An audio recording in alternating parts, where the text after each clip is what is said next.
बहुत साल पहले था एक गांव अरमोर नामक।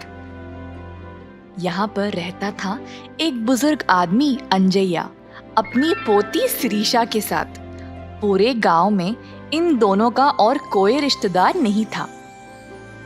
अंजैया एक वॉचमैन की नौकरी करता था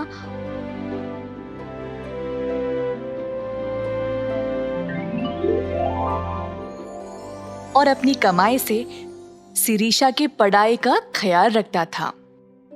अंजैया अपनी पोती शिरीषा से बहुत प्यार करता था और कभी भी उस पे कोई आंच नहीं आने देता। इसी तरह कई दिन बीत गए।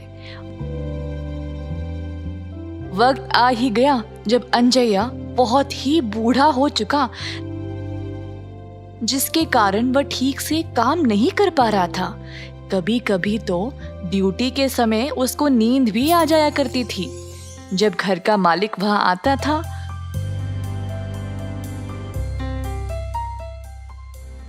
तो उसको सोते हुए पाता था।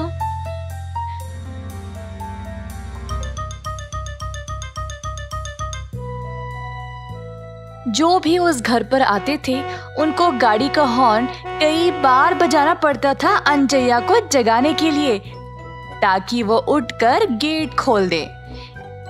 इन सब के कारण घर के मालिक ने अंजैया को नौकरी से ही निकाल दिया।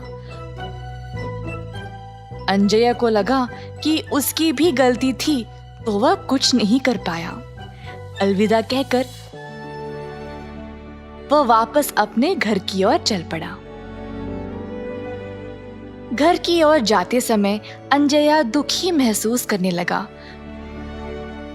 घर पहुंचकर वह आंगन में बैठ गया, ये सोचते हुए कि अब वह क्या करे। उसी समय अंजैया को पायल की छन छन सुनाई दी। उसको लगा कि शायद शिरीषा घर आ गई।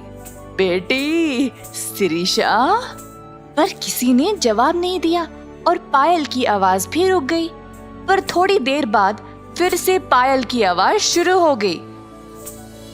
अंजैया उठकर गया देखने के लिए कि वहां कौन है। तो उसको एक पेड़ दिखाई दिया जिस पर पायल लटक रहा था। अंजैया को समझ आ गया कि हवा की वजह से शायद ये पायल छन छन हिल रही थी। उसने फिर पायल को उठा लिया। ये पायल यहाँ पर क्यों है और सिर्फ एक? पायल को लेकर वह घर के अंदर चला गया। उसी समय शिरीषा घर वापस लौट गई और पायल का ख्याल अंजैया के दिमाग से निकल ही गया। अंजैया शिरीषा के लिए भोजन पकाने में लग गया। शिरीषा ने देखा कि उसके दादाजी बहुत परेशान लग रहे थे। दादू, आप इतने परेशान क्यों हो? अरे कुछ नहीं बेटी, जब मेरे पास तुम हो तो मुझे किस बात की परेशानी, बताओ। नहीं, आप मुझे सच सच बोलिए कि क्या बात है।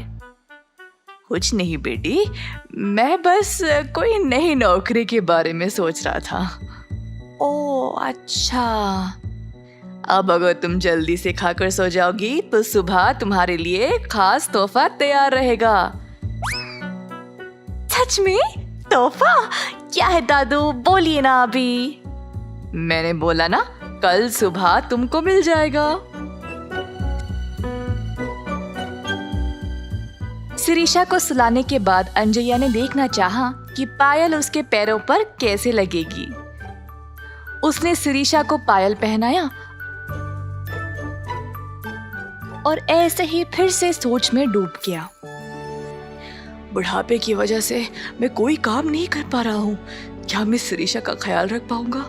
अगर भगवान मुझसे कुछ भी मांगने को बोलेंगे तो काश मैं इतना बलवान बन जाता कि मैं अपनी पोती के लिए पहाड़ों को भी उठा सकूं। अचानक से शिरीषा के पैर में जो पायल था चमकने लगा और पूरे कमरे में सुनहरी रंग की रोशनी फैल गई। जब रोशनी खत्म होने को आई तब अंजैया ने देखा कि उसका शरीर पूरा बदल गया। उसके हाथ पैर और पूरा शरीर हट्टा खट्टा और तंदुरुस्त बन गया। अंजैया को यकीन ही नहीं हुआ कि ये कैसे हुआ। इस पायल में से जो रोशनी आई उसी की वजह से मैं ऐसा बन गया हूँ। नहीं तो इस उम्र में मेरा इतना मजबूत शरीर हो ही नहीं सकता। मैं आराम से बैठ और खड़े हो पा रहा हूँ। ऐसा लग रहा है कि अब मैं कुछ भी कर सकता हूँ।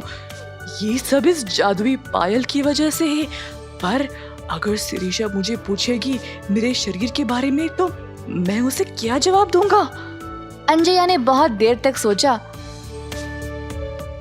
और फिर सो गया। अगले दिन जब शिरीषा अपनी नींद से जागी तो उसने देखा कि घर पर सारी चीजें अच्छे से सजा दी गई थी और खाने की बड़ी अच्छी सुगंध आ रही थी। शिरीषा घर से बाहर निकली तो उसने देखा कि उसके दादू एक जवान आदमी की तरह लग रहे थे, जिसको सर पर सफेद बाल और सफेद दाढ़ी थी। दादू, यही मेरा तोहफा है क्या? शिरीषा दौड़ते हुए दादू के पास गई और उनको कस के गले से लगा लिया।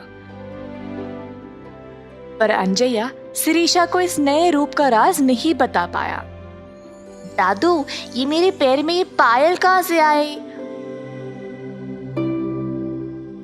और सिर्फ एक पायल दोनों पैरों में होने चाहिए। मुझे सिर्फ एक ही नहीं पसंद। अरे बेटी, उसको मत निकालो, ऐसे ही रहने दो। पर तब तक तो शिरीषा ने पायल निकाल दिया और फेंक भी दिया। पायल एक गरीब बच्चे के पास जा गिर पड़ा। गरीब लड़की ने पायल को उठाया और अपने पैर में बांध लिया। अंजया ने ये देखकर सोचा, मेरी समस्या को हल करने के लिए इस पायल ने मुझे रास्ता दिखाया और अब पायल इस गरीब लड़की के पास चला गया उसकी मदद के लिए। चलो, यही सही। अंजया उस लड़की के लिए खुश था। उस दिन से अंजया बहुत काम करने लगा और शिरीषा का अच्छा ख्याल रख पाने लगा। दोनों ने बहुत लंबे समय तक खुशी से अपना जीवन गुजारा। इस कहानी से हमें ये सीख मिलती है कि जब भी हमें कोई वरदान मिले तो उसको बुद्धि से इस्तेमाल करें, लालची ना बने और बाकियों के साथ भी बांटना सीखें।